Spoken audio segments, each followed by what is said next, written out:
अजून 25 वर्षानंतर प्रत्येक बिल्डिंगला एक स्वयंपाकघर असेल आणि ऑर्डर सिस्टीम चालू होईल. हे माझा इथला हा जो चौकोनी भाग आहे ना, हा पूर्ण बाहेर आला होता. म्हणजे लोक म्हणतात गावामध्ये यांच्या काहीतरी भेसळ असेल. गावामध्ये भेसळ करण्याचं गावा एवढं स्वस्त काहीच नाही. ज्या वेळेला माझा ऍक्सिडेंट झाला, म्हणजे मी आता उठणार नाही हे जेव्हा माहिती झालं तेव्हा मी मकरंद बुवांचं भागवत 6 वेळा ऐकलंय. त्याच्या आधी मी लोकांनी दिलेले कपडे वापरत होतो नवे म्हणून. नेहमी कर्ज, लॉस, बाजार संपतोय अशा प्रकारच्या चर्चा, निगेटिव्ह चर्चा, नकारात्मक चर्चा त्या व्यक्तीविषयी किंवा ह्या फर्मविषयी करण्यात आलेल्या आहेत. मंडळी नमस्कार, मी अथर्व हर्डीकर स्वागत करतो तुमचं एका नवीन व्हिडिओमध्ये. आज आपण आलेलो आहोत लांजा तालुक्यातील अंजणारी गावाच्या पुढे. ॲक्च्युली हा भाग कुर्णे या गावात येतो. इकडचा जो भाग आहे तो गोव्याकडे जातो. मुंबई गोवा हायवेला मी आत्ता उभा आहे आणि ही बाजू जी आहे ती मुंबईच्या दिशेने जाणारी आहे. आणि आत्ता आपण ज्या ठिकाणी आलेलो आहोत त्या ठिकाणी एक कोकणातील नामवंत फॅक्टरी आहे, महालक्ष्मी फूड प्रोडक्ट्स, आणि त्याचे सर्वेसर्वा, त्याचे प्रोप्रायटर श्री योगेश सरपोतदार आपल्या सोबत आहेत. योगेश सरपोतदार हे नाव अनेक स्थानिक लोकांना आधीपासूनच माहिती असेल, परंतु आपला हा जो चॅनल आहे संपूर्ण महाराष्ट्रातून, संपूर्ण देशभरातून आणि देशाच्या बाहेरून सुद्धा सर्व तमाम मराठी लोकांकडून पाहिला जातो. तर योगेश सरपोतदार हा एक मराठी व्यावसायिक, त्याची यशोगाथा आणि त्याचा जो पूर्ण व्यवसायातला अनुभव आहे तो आपण आजच्या व्हिडिओमध्ये जाणून घेणार आहोत. त्यांची फॅक्टरी पूर्ण पाहणार आहोत. नमस्कार योगेशजी. नमस्कार. तुमचं आपल्या चॅनलवर मनापासून स्वागत आहे. नमस्कार. आज सर्वप्रथम सुट्टीचा दिवस असून सुद्धा तुम्ही आवर्जून आमच्यासाठी वेळ देताय, तुमचा पूर्ण स्टाफ वेळ देतोय, यासाठी मी तुमचे मनपूर्वक आपल्या प्रेक्षकांच्या वतीने आभार मानतो. धन्यवाद. तुमचेही आभार. गेल्या आठवड्यात साधारण आपली भेट झाली होती एकदा, आणि त्यावेळेला तुमचा एकंदर पसारा बघता आपण सावकाश करूया पण व्यवस्थित करूया अशा दृष्टीने आजचा दिवस निवडलेला आहे. बरोबर. आणि फॅक्टरीमध्ये जो मशिनरीचा आवाज असतो तो टाळण्यासाठी आपण आजचा दिवस स्पेसिफिकली निवडलेला आहे. मी ती विनंती केली आणि तुम्ही त्याला मान देऊन मला सहकार्य केलं, त्याबद्दल विशेष धन्यवाद. आपण आपल्या फॅक्टरीच्या दिशेने आता जाऊया. चालेल. आपल्या लक्षात येईल मंडळी कशा प्रकारे फॅक्टरीत जाण्यासाठी एक डांबरी रस्ता सुंदर प्रकारचा केलेला आहे. आणि ह्या व्हिडिओमध्ये तुमच्या कल्पनेच्या बाहेरची फॅक्टरी तुम्हाला बघायला मिळणार आहे. अशा प्रकारच्या फॅक्टरीज शहरात असतात, त्याच प्रकारची ही फॅक्टरी आपल्या कोकणात आहे हे अनेक जणांना माहीत नसेल.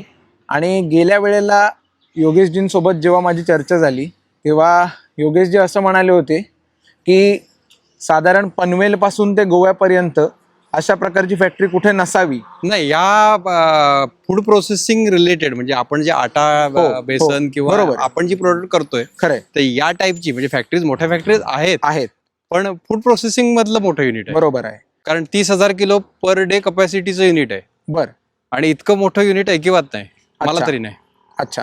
इथे सुरुवातीला फॅक्टरीच्या एक भव्य अशी कमान आहे आणि अर्थातच वॉचमनसाठी केलेली मला वाटतं ही रूम आहे. वॉचमन रूम आहे. आता आपण गेटवर पोहोचलेलो आहोत महालक्ष्मी फूड प्रोडक्ट्सच्या.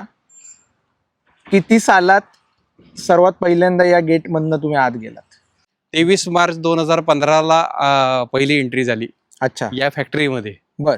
आणि त्याच्या आधी सगळ्या 2004ला सुरुवात आहे महालक्ष्मीची.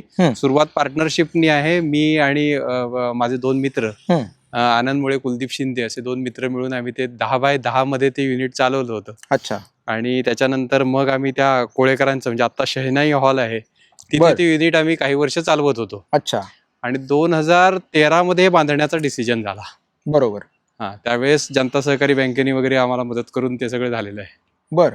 म्हणजे 2 नावं आवर्जून मला घ्यावी लागतील, की एक संदीप गानू जनता सहकारी बँकेचे, बर, आणि त्यावेळेला बापट साहेब होते. हो. तर त्यांच्या पुढाकाराने बरोबर हे युनिट बांधण्यासाठी जे पंख दिले बरोबर ते त्यांनी दिलेले आहेत. अच्छा.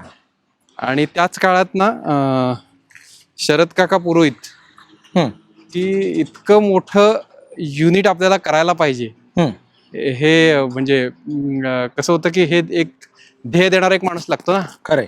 मंजिले उन्हीं को मिलते जिनके सपनों में जान होती है, पंख होने से कुछ नहीं मिलता, हौसलों से उडातो, तो हौसला देण्याचं काम शरद काकाने केलेलं आहे. अगदी खरंय. नक्कीच. तुम्ही आता उल्लेख केलात की सुरुवातीला तुमच्या सोबत तुमचे 2 मित्र होते. हा. तर आत्ताच्या काळात तुम्ही पार्टनरशिप मध्ये अजून आहात की एकटेच आहात? नाही, पार्टनरशिप फर्मचा विषय असा झालेला की मध्यंतरी बऱ्याच गोष्टी अशा घडल्या की ज्याच्यामध्ये मध्यंतरीच्या पिरियडमध्ये लांजात हॉटेल अन्नपूर्णा घेतलं होतं ना. हो. तर ते एक पार्टनर माझा हॉटेल अन्नपूर्णा चालवतो. बर. त्याच्यानंतर कुलदीप शिंदे म्हणून जे होते ते रिटायर्ड झाले 2009 सालात. कारण 2009 सालामध्ये फॅक्टरीचं उत्पन्न शून्य होतं. अच्छा. घरी पैसे देणं गरजेचं होतं, खरं प्रत्येकाला होतं. बर.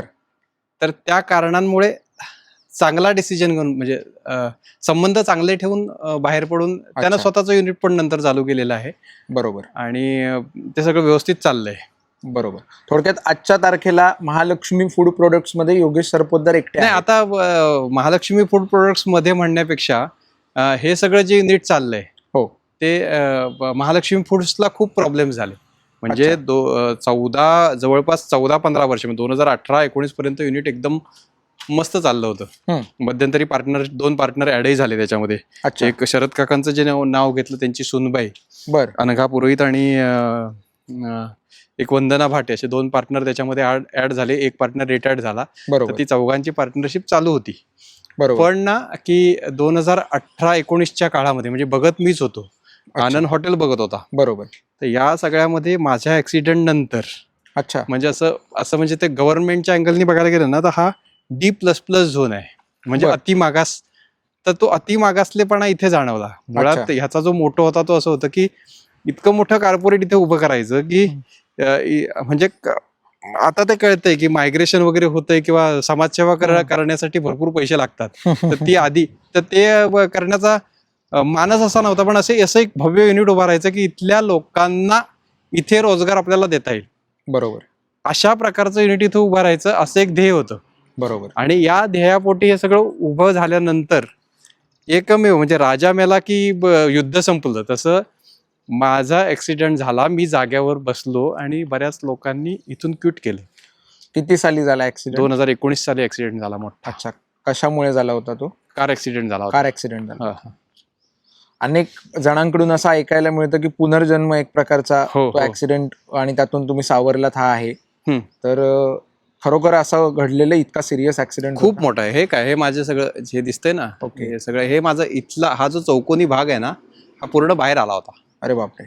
खूपच मोठा ऍक्सिडेंट झालेला. म्हणजे मी अगदी स्वर्गाला टेकून आलोय आबाळा. बरोबर. मंडळी, आपल्यासमोर आता जी व्यक्ती उभी आहे त्या व्यक्तीविषयी स्थानिक पातळीवर नेहमी कर्ज, लॉस, बाजार संपतोय अशा प्रकारच्या चर्चा, निगेटिव्ह चर्चा, नकारात्मक चर्चा त्या व्यक्तीविषयी किंवा ह्या फर्मविषयी करण्यात आलेल्या आहेत. आणि माझा कंटेंट हा नेहमी आपल्या सर्व प्रेक्षकांना माहिती आहे की हटके कंटेंट असतो. अतिशय तिखट प्रश्न आणि स्पष्ट प्रश्न आणि दुसरी बाजू, कुठल्याही नाण्याला 2 बाजू असतात, तर त्यात दुसरी बाजू आणि सकारात्मक बाजू ह्या व्हिडिओमधून आपल्याला इथे दिसतंय आज, ते तरी नक्की खरं आहे. ते प्रत्यक्षात इथे उभं आहे. इथे काही माणसं, कर्मचारी सर्व स्थानिक आहेत, त्याविषयी सुद्धा आपण पुढे पुढे जाणून घेणार आहोत. हे सगळं खरं आपल्या डोळ्यांनी दिसतंय. तर ही दुसरी बाजू इथे जे चाललंय ही आपण आजच्या व्हिडिओमध्ये जाणून घेणार आहोत. त्यामुळे हा व्हिडिओ शेवटपर्यंत बघा. खूप इंटरेस्टिंग अशी ही स्टोरी असणार आहे आणि या स्टोरीमध्ये अनेक जणांच्या शंका किंवा प्रश्न कदाचित त्याची उत्तरे मिळतील आपण आशा करूया. योगेशजी, आपण इथून आता तुम्ही तुमची फॅक्टरी दाखवायला सुरुवात करा. सगळ्यात पहिल्यांदा आपण प्रोडक्शन युनिट पासून सुरुवात करू. नक्की. नंतर मग वरती ऍडमिनिस्ट्रेशन जे युनिट आहे नक्की ते आपण नंतर बघू. नक्की. पण मुळात ही फॅक्टरी बांधताना पूर्ण ऑटोमेशन ही कन्सेप्ट इथे राबवली गेली नाहीये. कारण पूर्ण ऑटोमेशन केलं की रोजगार देणं हा जो एक मोठो असतो ना, त्याला कुठेतरी छेद जातो. तर त्याच्यामुळे जास्तीत जास्त लोकांना रोजगार कसा मिळेल, खरंय, तर हा एक अँगल. म्हटलं तसं की ह्याच्यामध्ये समाजसेवा हा जो पार्ट, जी कन्सेप्ट डोक्यात होती, बरोबर, मग ती करू नये. परवाच रिलायन्सचे दामोदर मल्ल इथे आले होते. तर ते म्हणाले पैसे कमवल्यानंतर समाजसेवा करायला जायचं, आपण दुकानदारी करायची असते. तर ते तेव्हा माहिती नसतं, तेव्हा ते आमचा मोठो समाजसेवा होता ना. बरोबर. तर त्याच्यामुळे पहिल्यांदी इथे सेमी ऑटोमेटायझेशन करायचं, म्हणजे इथल्या लोकांना आपल्याला रोजगार देता येईल. अगदी खरं. अशी एक कन्सेप्ट आम्ही त्यावेळेस राबवत होतो आणि त्या कन्सेप्ट मधून हे युनिट उभं राहिलं.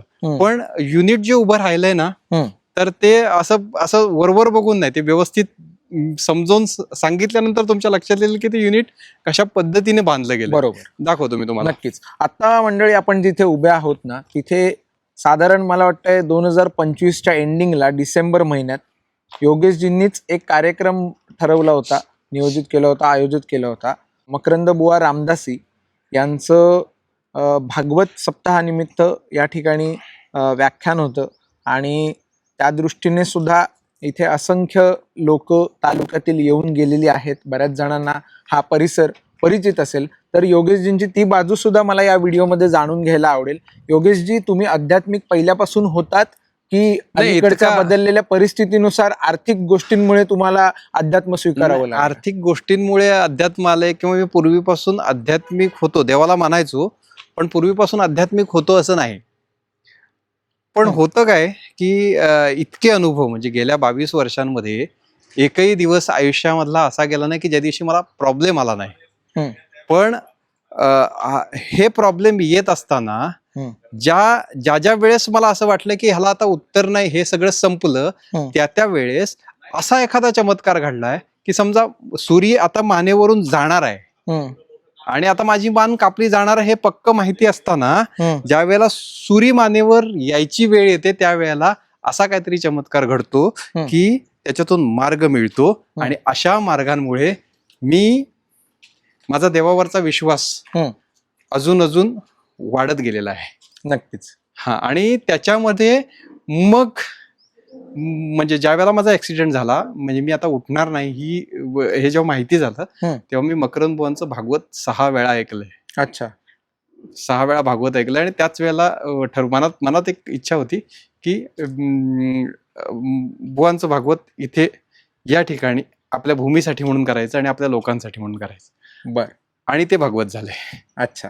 हा, कुठच्याही फॅक्टरीचा जो बेस असतो ना, तो असा असतो की तुम्हाला रॉ मटेरियल इनवर्डचा जो ऍक्सेस असतो हा इझी ऍक्सेस असणं फार गरजेचं आहे. बरोबर. आणि तुमची रॉ मटेरियल कपॅसिटी ही जेवढी जास्त असेल, मोठ्या युनिटला ती जास्त लागते, कारण प्रोडक्ट सीझनल असतात. बरोबर. कारण गहू म्हणा तर त्याचा सीझन असतो, एक फेब्रुवारी मार्च हा सीझन असतो. वर्षभरातलं पीक यात 2 महिन्यात येतं. बेसन म्हटलं तर त्याची डाळ वगैरे हे जे हा सीझन आहे तर तो एप्रिल मे आहे. बरोबर. त्याच्यानंतर कुळीद वगैरे हा सीझन आहे ऑक्टोबर नोव्हेंबर आहे. तांदळाचा सीझन सुद्धा तोच आहे. अच्छा. तर ह्या सगळ्या सीझनल गोष्टी खरेदी करून त्याचं स्टोरेज उभं करण्यासाठी म्हणून मोठं स्टोरेज पाहिजे. म्हणून हे सगळं जे दिसतंय, बरोबर, हे समोर सगळं स्टोरेज आहे. अच्छा. ह्या सगळ्या ह्या आता मशीन्स ज्या जुन्या, आता परत ज्या वेळेला मी परत उभं राहायचं ठरवलं त्यावेळेला ह्या सगळ्या ज्या जुन्या मशिनरीज होत्या एका ठिकाणी, किंवा भागवत होतं म्हणून सुद्धा म्हणा, पण ह्या सगळ्या मशिनरीज एका ठिकाणी आणून ठेवलेल्या आहेत. बरोबर. म्हणजे तुम्हाला ते मशिनरीज वरनं जाणवत असेल की ते किती मोठं आहे ते सगळं. खरंय. 700 टन कपॅसिटीचं हे रॉ मटेरियल आहे, स्टोरेज आहे. आता त्याच्यामध्ये रॉ मटेरियल नाही आता, कारण रॉ मटेरियल मी लागेल तेवढंच रॉ मटेरियल घेतोय. बरोबर. पण 700 टन कपॅसिटीचं हे युनिट आहे. आणि फॅक्टरीचा जो मूळ गाभा आहे ना, तो असा आहे की 3 समान भाग केले. ते एका भागामध्ये रॉ मटेरियल आहे, मधल्या भागामध्ये प्रोसेसिंग आहे सगळं, आणि पलीकडची जी भाग आहे तो डिस्पॅच आहे. अच्छा. डिस्पॅच, आउटसोर्सिंग वगैरे सगळं पलीकडच्या बाजूने होतं. ऍडमिनिस्ट्रेशन वरच्या मजल्यावर आहे आणि रेसिडेन्स 3ऱ्या मजल्यावर आहे, 2ऱ्या मजल्यावर आहे. ओके. आता मध्ये अजून एक गोष्ट अशी झाली आहे की आपल्याला रेडी टू ईट प्रोडक्ट्स आपण करतो, तर त्या रेडी टू ईट प्रोडक्ट साठी ही फॅक्टरी कमी पडते, कारण ही डस्टची फॅक्टरी, तुम्हाला डस्ट दिसत असेल इथे. हा, तर आता मुळात आता तुम्ही पीठ ह्या प्रकारामध्ये काम करत असल्यामुळे, बरोबर, तुम्ही डस्ट मध्येच काम करता. मग त्याला इलाज नाही की तुम्हाला ते इंटरनॅशनल ह्याचं युनिट, आता गहू दळल्यानंतर त्याचं पीठच होणार आहे. तुम्ही कुठे गेला, जगाच्या पाठीवर कुठे गेला तरी ते तसंच होणार आहे. आणि त्याच्यामुळे इथे डस्ट ही असणारच आहे. कारण आणि डस्ट झाल्यामुळे डस्ट जिथे असते तिथे कोळी त्यांचं साम्राज्य पसरवतात लगेच. गोष्ट नंबर 3, इथे आपला जो कोकण भाग आहे याच्यामध्ये आर्द्रता हवेमध्ये खरंय, खूप आहे, मॉइश्चर खूप आहे. मॉइश्चर. तर त्याच्यामुळे ना म्हणजे एखादी म्हणजे आता सपोज इथे पीठ झालंय, तर हे पीठ आता आदल्या दिवशीचं पीठ हे उडालंय, इथे हे कालचं पीठ उडालंय. बरोबर. हे पीठ उडाल्यानंतर आज ते पीठ तुम्ही काढायला गेलं तर ते निघणार नाही, कारण त्याच्यावरती मॉइश्चर बसलंय आज. बरोबर. आपल्या पिठांमध्ये सुद्धा म्हणजे आपल्या इथे म्हणजे कोकणाचं म्हणजे दुर्दैव सुदैव मला माहिती नाही, पण बऱ्याच ठिकाणची जी युनिट्स आहेत ती अशी आहेत की जिथे गहू जिथे होतो तिथे पिठाचं युनिट आहे. अच्छा, बरोबर. चणा जिथे होतो तिथे बेसनचं युनिट आहे. बरोबर. पण इथे सगळंच तुम्हाला बाहेरून आणायचंय, खरंय, सगळंच इथे स्टोरेज करायचंय, खरंय, आणि युनिट इथल्या इथे चालवायचंय. मग इथल्या लोकल दुकानदारांना जे पाहिजे ना ते इथे कमी कमी ट्रान्सपोर्टेशन मध्ये पोहोचणार आहे. पण येण्याच्या वगैरे ज्या काही ट्रान्सपोर्ट कॉस्ट आहेत त्या खूप आहेत. नक्कीच, मी हळूहळू त्या प्रश्नांवरच येणार होतो. बरीचशी उत्तरं प्रश्न न विचारताच तुम्ही ह्या बाबतीतली दिलेली आहात, आणि थोडीशी हिंट आपल्या प्रेक्षकांना पण मिळाली असेल की इथे नेमकी काय काय प्रोडक्ट्स बनतात, महालक्ष्मी फूड प्रोडक्ट्सची मुख्य उत्पादनं काय, आणि आता आपण कुठल्या उत्पादनाला आपलं मुख्य प्रोडक्ट मानता. बघा, सगळ्यात पहिल्यांदा चालू झाली होती म्हणजे आम्ही दिवाळीच्या म्हणजे 2004 साली जेव्हा चालू झालं तेव्हा दिवाळीचा सीझन होता. त्यावेळेला मार्केटचा अनुभव नव्हता, कॉलेजमधनं फ्रेश बाहेर पडलो होतो, बिझनेस करायचा आहे, मोठे बिझनेस बनवायचं ही कन्सेप्ट डोक्यात होती. आणि त्याच्यामुळे आम्ही चकलीची भाजणी केली. अच्छा. चकलीची भाजणी मार्केटमध्ये दिवाळीच्या आदल्या दिवशी पोहोचली, त्याच्यामुळे लोकांच्या तोपर्यंत चकल्या झाल्या होत्या, त्याच्यामुळे ती सगळी भाजणी परत आली. पण आम्हाला एक प्रोडक्ट मिळालं, चकली भाजणी. बरोबर. आणि त्याच्यानंतर चकलीनंतर जो सीझन येतो कुळीत पीठ आणि डांगर पीठ, तर ती सुरुवात आहे महालक्ष्मीची. अच्छा.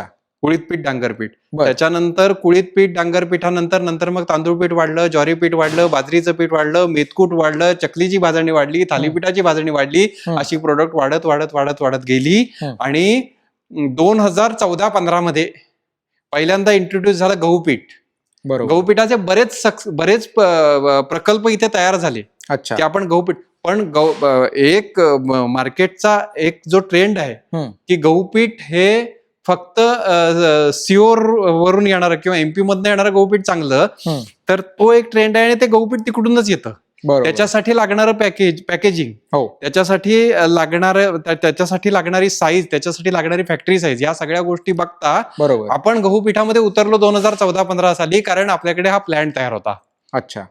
त्याच्या बरोबरीने उतरलो आपण बेसनमध्ये. बरोबर. त्याच्यानंतर बरोबरीने उतरलो आपण राईस फ्लोअर मध्ये. कसं झालं, प्रोडक्ट वाढत वाढत वाढत वाढत जाता जाता प्रोडक्ट 100च्या पुढे गेली. बरोबर. पण गहू पिठाचं रत्नागिरी शहराचं फक्त कन्झम्पशन 3 टन पर डे आहे. अच्छा. म्हणजे महाराष्ट्र राज्याचं किती असेल आणि देशाचं किती असेल. हो. म्हणजे गहू पिठामधले जे प्लांट आहेत, हे नंतर सगळ्या अनुभवातून लक्षात आलेल्या गोष्टी सांगतोय मी. बरोबर. गहू पिठाचे जे प्लांट आहेत तर 110 टन पर हवर कपॅसिटीचे प्लांट्स आहेत. अच्छा. आपला हा प्लांट आहे, हा दिसतोय, हा गहू पिठाचा प्लांट आहे. हा गहू पिठाचा प्लांट जो आहे ना, हा गहू पिठाचा प्लांट 10 ते 12 टन पर डेचा आहे. बर. पर डे कपॅसिटी म्हणजे ती कपॅसिटी तशी थोडी आहे. हो. पण तरी सुद्धा आता हा जो गहू, हे जे स्टोरेज आहे गव्हाचं, बरोबर, हे उद्याला संपेल. अच्छा. मग पीठही राहणार नाही आणि गहूही राहणार नाही. अच्छा. आता ह्याला लागणारे जे रॉ मटेरियल आहे, म्हणजे हा जो गहू आहे, तुम्ही मगाशीच म्हटल्याप्रमाणे जिथे गहू पिकतो तिथेच त्याची फॅक्टरी बऱ्याच ठिकाणी असते. हो, बरोबर. परंतु आपल्याकडे कुठे गहू केला जातो, तर तुम्ही हे रॉ मटेरियल कुठनं मागवता आणि त्याचा क्वालिटी चेक कसा होतो? नाही, रॉ मटेरियल आपण आयदर एमपी वरनं मागवतो आणि किंवा महाराष्ट्रातून कुठे मिळत असेल तर तिथून, कारण बरेच व्यापारी आहे त्याच्यामध्ये, तर तिथून आपण हे सगळं मागवतो. आणि ह्याचा क्वालिटी चेक म्हणायला गेलात ना, तर गव्हामध्ये 3 प्रकार पडतात. म्हणजे गव्हामध्ये सगळ्यात पहिली क्वालिटी आहे ती सिओरला जो गहू होतो, तर त्या सिओरला होणारा जो गहू आहे त्याला स्पेशल गहू, म्हणजे सिओर गहू आटा म्हणून लोक विकतात ना, तर तो जास्ती प्राइसनी विकला जातो. दुसरा जो गहू येतो तो लोकवन, आणि तिसरा गव्हाचा प्रकार आहे तो मिलिंगचा आटा. अच्छा. तर मिलिंग आट्यामध्ये आता कसं होतं की बऱ्याच वेळेला 20 टन गहू आला तर 20च्या 20 टन गहू तुमचा मोजून होणं शक्य नाही. पण त्याच्यासाठी मग सॅम्पल टेस्ट करायची. आता सुद्धा गाडी उतरवली जात होती ना तिथे, तर त्यावेळेला ते जो गहू पडलेल्या गव्हावरनं मी सांगितलं की गहू काय क्वालिटीचा आहे. अच्छा. तर त्याच्या पलीकडे जाऊन काही करता येत नाही. बरोबर. हा, आणि दुसरी गोष्ट ते तुम्ही मशीन बघाल त्यावेळेला कळेल की नक्कीच. गहू खाली टाकल्यानंतर बरोबर. त्याच्यामध्ये असणारे दगड, हो. त्याच्यामध्ये असणारा कचरा हा वेगळे करण्याची यंत्रणा त्या मशिनरीमध्ये आहे. मशीनमध्ये त्याच्यामुळे काय अडचण नाही. बरोबर. हो. साधारण किती क्षेत्रफळात ही तुमची पूर्ण फॅक्टरी विस्तारलेली? ही फॅक्टरी 19,000 स्क्वेअर फीट मध्ये आहे. आणि 19,000 स्क्वेअर फीट, आणि पलीकडची जी फॅक्टरी आहे ती 4,000 स्क्वेअर फीट मधली आहे. अच्छा. हा, म्हणजे तो टोटल 23,000 स्क्वेअर फीटचं गणित आहे. बर. आणि जमीन किती आहे एकूण आपली? 19 गुंठे आहे. 19 गुंठे. हा. अच्छा. मगाशी तुम्ही म्हटलत की अतिदुर्गम भाग असा हा आहे. हा. तर मग सुरुवातीला जेव्हा तुम्ही ही जागा विकत घ्यायची ठरवली किंवा ह्या जागेची निवड केली, तर तेव्हा नेमकं या जागेत काय बघितलं? नाही, या जागेत बघितलं असं की रस्त्याच्या एकदम शेजारची जागा बघितली. अच्छा. कारण ते महत्वाचं. हो. हे जे दिसत आहेत ना, हो, हे रॉ मटेरियल ठेवण्याचे प्लॅटफॉर्म आहेत. बर. हा, जसं मी तुम्हाला म्हटलं ना, तसं हा जो भाग आहे हो. हा पूर्ण रॉ मटेरियल स्टोरेज साठी आहे. अच्छा. मधला जो भाग आहे तो प्रोडक्शन साठी आहे, आणि हो. पलीकडचा भाग आहे तो डिस्पॅच साठी आहे. ओके. महालक्ष्मीच्या आयुष्यामधलं 2004 सालचं एक मशीन आहे. बर. हे खवा मशीन आहे. हम्म. याच्यामध्ये खवा बनतो, पण हे आम्ही कुळीत किंवा भाजण्यासाठी म्हणून वापरतो. अच्छा. मग नंतर ते मशीन आलं. बर. नंतर ते मशीन आलं. ओके. म्हणजे इथे कुळीत भाजायचा, हो. इथे त्याची डाळ करायची, आणि डाळ केल्यानंतर तिथूनच त्या फॅननं साली उडवायच्या. बरोबर. असं ते सगळं. हा ओव्हन आहे. हो. याची कॅपॅसिटी तासाला 2-250 किलो कुळीत भाजून घेतो आपण. जर कुळीत 1 किलो भाजायला घेतला घरी, हो, तर 2 तास जातात. खरंय. हा 200 किलो भाजतो. खरंय. हा बेसनाचा प्लांट आहे. बर. तर बेसन प्लांट म्हणजे काय आहे की इथे तुम्ही डाळ टाकायची. ही डाळ एलिव्हेटरनं वरती जाते, ती ह्याच्यामध्ये येते, पल्वरायझर मध्ये येते. अच्छा. पल्वरायझर मधून सक्शननं ते वरती जातं आणि या सेंट्रिफ्युगल मध्ये येतं. आता सेंट्रिफ्युगल मध्ये आता काल आणि आज प्लांट बंद आहे, त्याच्यामुळे ते थोडंसं हे दिसतंय. कारण की मी तुम्हाला म्हटलं तसं ही डस्टचा सगळा विषय आहे. खरंय. खरंय. आता ह्या सेंट्रिफ्युगल मध्ये काय आहे की या सेंट्रिफ्युगल मध्ये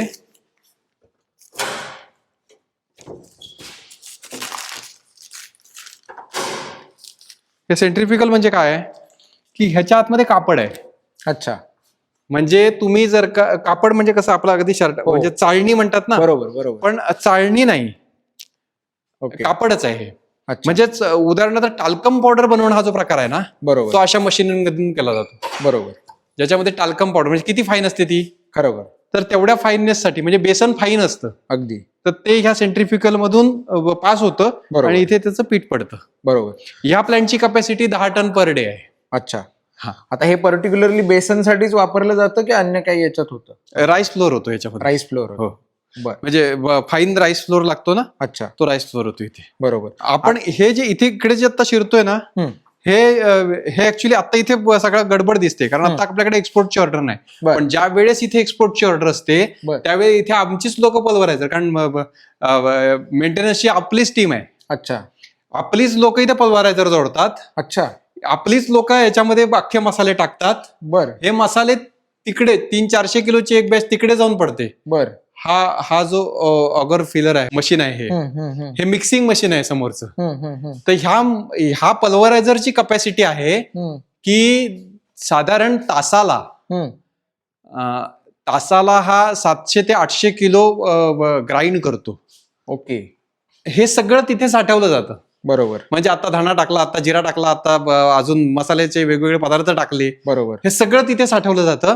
आणि पूर्ण झाल्यानंतर 400 किलो मटेरियल 20 मिनिटांमध्ये एकजीव होतं, मिक्स होतं, आणि हे मिक्स झालेलं मटेरियल तिथून खाली बाहेर पडतं आणि फिनिश कोरियन करी पावडर. इथे आपण कोरियन करी पावडर बनवायचो. आपण जी एक्सपोर्ट केलेली आहे चायनाला आजपर्यंत 15 ते 20 कंटेनर्स आपण कोरियन करी पावडरचे पाठवलेले आहेत. वाव. आणि ते सगळं इथे बनलंय. अरे वा. आणि ह्या कोरियन करी पावडरचा प्रयोग सॅम्पल आल्यानंतर मी जवळपास 1 महिना करत होतो. सगळ्यात पहिल्यांदा तो हळद घातलेला गोडा मसाला झाला. बरोबर. हळद घातलेल्या गोडा मसाल्यानंतर मग त्याच्यामध्ये मग प्रयोग करत करत करत करत फायनली तो कोरियन करी मसाला तयार झाला. तुम्हाला माझी हिस्ट्री माहिती नाही. बर. माझे वडील आचारी होते. बर. 2000 सालाच्या पूर्वी. अच्छा. आणि 2004 सालापूर्वीच्या आचार्यांना मार्केटमधली किंमत तशी 0 होती. बर. म्हणजे फार त्यांना फार चुकीची वागणूक दिली जायची. पण त्या वेळेस ठरवलं होतं की या इंडस्ट्रीला एक दिवस ही इंडस्ट्री खूप मोठी होणार आहे. हे ते त्यावेळेला म्हणजे त्यावेळेला ते दूरदृष्टी म्हणतात ना, ती त्यावेळेला लक्षात आलेलं माझ्या की 25 वर्षानंतर आचारी मिळणार नाही. बरोबर. आज परिस्थिती ती आहे की आज आचारी मिळत नाहीत. आणि अजून काही वर्षांनी म्हणजे मी अजून एक गोष्ट सांगतो की आत्ताच्या नवीन ज्या महिला वर्ग जो येतोय हा कामांमुळे बाहेर जातो. त्यांना जेवणामध्ये रस आहे पण त्यांना जेवणासाठी वेळ देता येत नाही. बरोबर. त्या डिपेंड आहेत बाहेरच्या जेवणावरती. अजून 25 वर्षानंतर प्रत्येक बिल्डिंगला एक स्वयंपाकघर असेल आणि ऑर्डर सिस्टीम चालू होईल. फारच इंटरेस्टिंग क्लेम तुम्ही केलेला आहात. आणि शक्यता नाकारता येत नाही. परिस्थिती अशी आहे की खरोखरच अशा प्रकारचं आपल्याला चित्र भविष्यात पाहायला मिळू शकतं. बरोबर.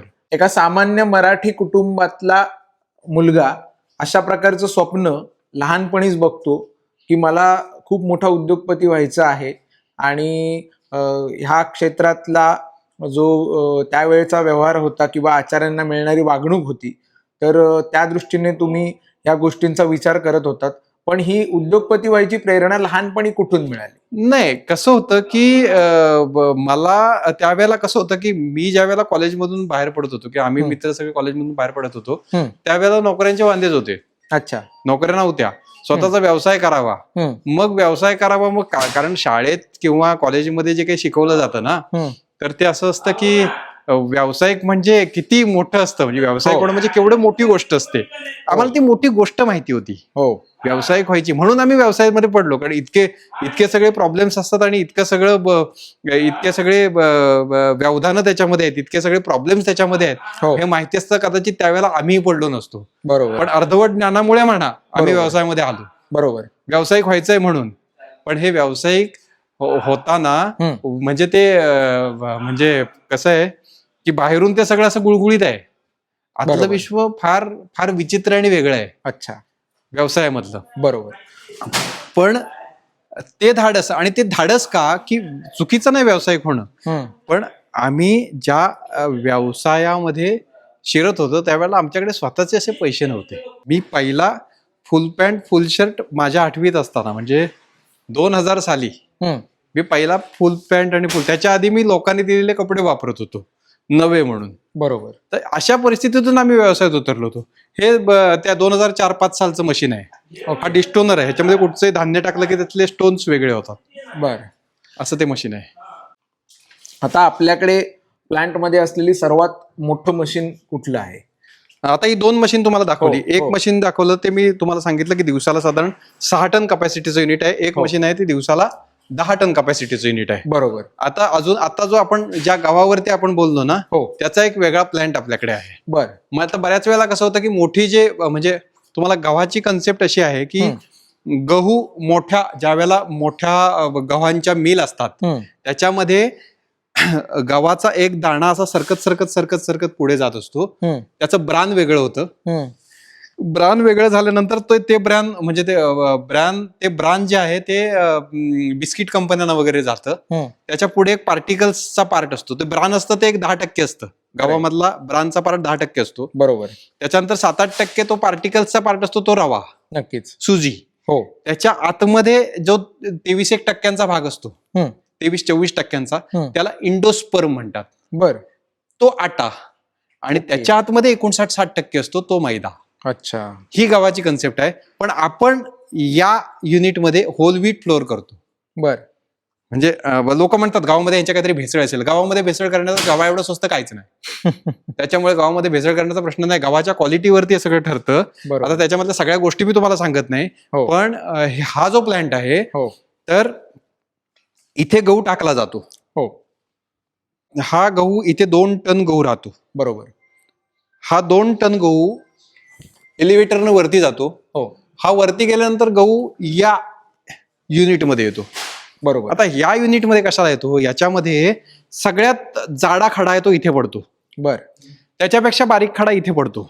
बर. त्याच्यापेक्षा अगदी रवाळ खडा आहे तो इथे पडतो. अच्छा. आणि एकदम जे हलकं आहे, गावामधली हलकी जी घाण आहे ती तो डिस्टोनर टाईप मशीन आहे, हो त्याच्यामधून ती तिकडे जाते बरोबर. आणि चांगला गहू जो आहे हा चांगला गहू इकडून बाहेर पडतो. आता तुम्ही जर नीट बघितलं ना, हे बघा हो ह्याच्यामध्ये ना किती किती खडे आहेत बघा, हो दिसतायत? हो हो हो काळे काळे दिसतात. बरोबर. दिसले खडे? हो असे सगळे खडे आहेत. हे केलं ना, बरोबर. हा यातला एकही खडा इथे पुढे जात नाही. ओके.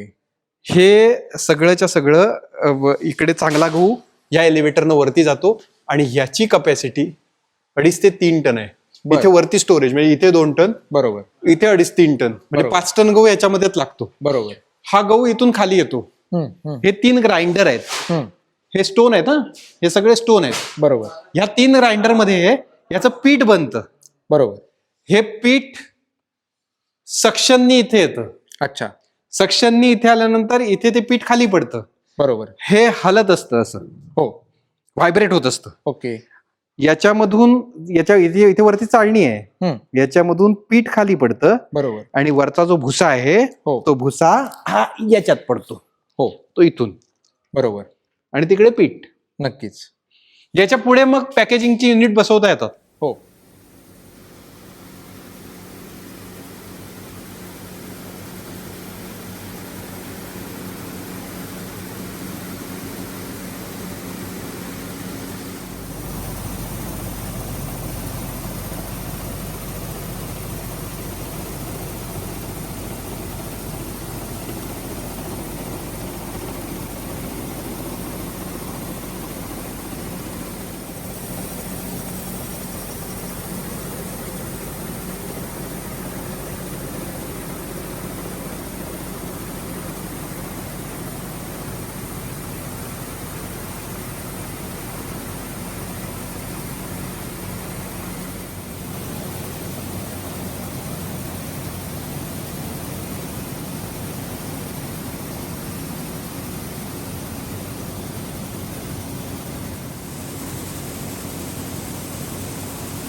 ह्याच्या पुढचं काम, ह्याच्या पुढच्या मशिनरीज कशा पद्धतीने आहेत किंवा कशा पद्धतीने कार्यान्वित होतात हे आपण पुढील भागात बघणार आहोत. कारण इतका मोठा विस्तार आहे या फॅक्टरीचा.